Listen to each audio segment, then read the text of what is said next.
Hello and welcome to the Degen Bowl Series.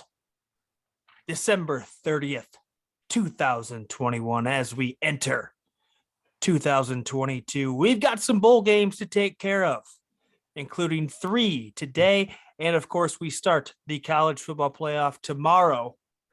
But before we do that, we have to talk about the TransPerfect Music City Bowl between the Tennessee Volunteers, the 7.5-point favorites, and the Purdue Boilermakers. 65.5 is currently the over-under for that game. I do want to do a quick apology. We had some trouble with the video file for the Mayo Bowl, so we're not able to do that, and we're glad we did because I took North Carolina. We'll throw it out there. I picked North Carolina minus 10. So we had the over too, which as we're doing this, it currently is trending that way. So we'll call that split 1-for-1.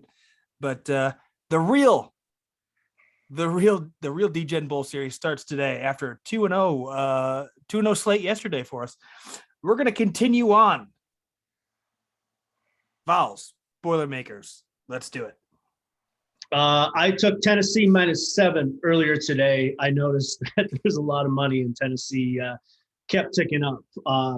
However, we've seen some of these games that have ticked up towards the favorite that have been just fine. Oklahoma yesterday being one of those. And then I think Clemson, just Oklahoma. But when I look at Tennessee's offense, they're just so explosive. And I just think they're going to continue on that path. Purdue is a borderline mediocre team. They're slightly above average. And then when I saw David Bell opted out, I was all in on Tennessee being able to outscore Purdue. Probably going to stay away from that total. It's a little bit high for me. Would not be shocked if it went over. However, Tennessee likes to have that high scoring offense, and then their defense likes to give up points as well. So all I'm taking in that game, Tennessee minus 7. Well, I'm with you there 1,000%. And we talked yesterday about moving the Oklahoma line to 13. This is one where I want to do the exact same. And I think you talked about the over. The over is only not hit for Tennessee 3 times this entire year. And one of those games was Ole Miss, and that line was at 82.5. Yeah. I remember because I took that over. Yes, you did. 5 straight overs for the Tennessee Volunteers. And I think Hendon Hooker is someone who does not get talked about enough when you talk about college football quarterbacks right now. 12 games, 69% completion percentage, 26 touchdowns to 3 interceptions. And you're talking about 2 of his games this year were against Georgia and Alabama. Yep.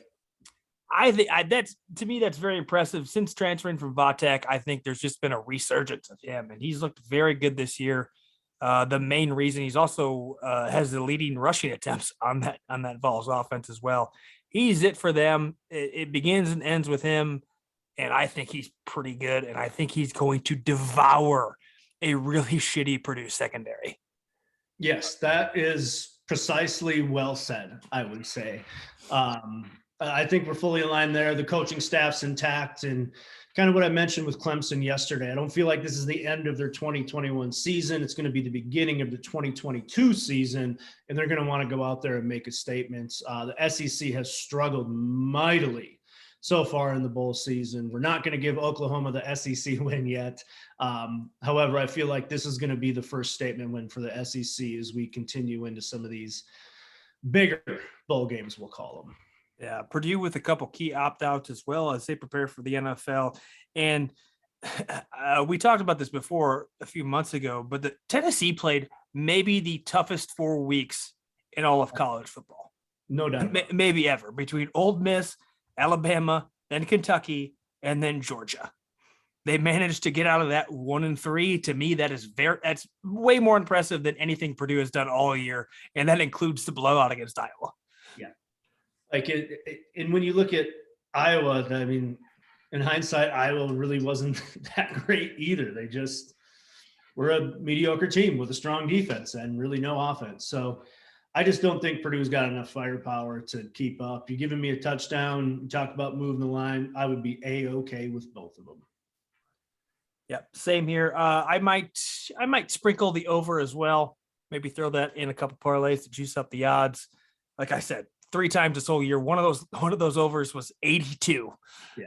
So that's a lot of points. 65, and I do think Purdue will score some too. Tennessee's defense isn't strong, but I think Heaton Hooker is about to have himself a day.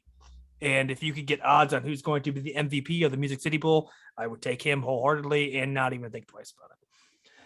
So there you have it. The first game of the day, the Music City Bowl.